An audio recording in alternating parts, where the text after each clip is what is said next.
Let me tell you where you can find shrines. They aren't just randomly placed, you know. Japan is full of them, but they're not just built anywhere. Some are even on mountain tops. Others are often by the sea or by the water. Basically, they are usually in places with some significance. Since the old days, Japanese people associate mountains with gods. In Tokyo, for example, there's a mountain called Takao if you leave the city. Around Tokyo, in Chiba, Kanagawa, and Saitama, you'll find mountains if you go to the countryside. So, for the ancient Japanese, mountains were very familiar. You could drink spring water, get wood, hunt animals, or pick up nuts and mushrooms in the mountains.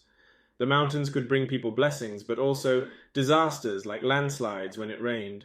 So, the ancient people thought of mountains as sacred, I suppose. There are also many shrines by the sea. In Hiroshima, there's a famous shrine called Gofukushima Shrine, located just off the land in the sea. There's a red gate at the entrance of the shrine, in the sea.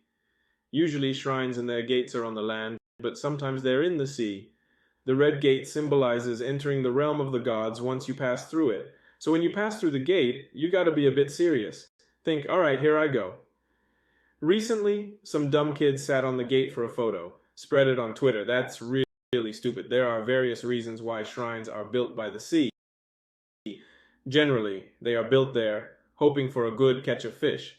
Japan is surrounded by the sea. People have been fishing for food for ages. Another important thing, where the shrines are built means it's a safe place. In Japan, we have a lot of earthquakes. But I heard shrines were mostly spared from tsunami damage during the Great East Japan earthquake. Did ancient people build them in safe places, or did the ones in dangerous places got washed away by disasters? Not sure which one is true, but such shrines do convey a message to future generations, that the place where it stands is safe. Or a barrier in the sea means it's the god's area beyond this point, don't enter.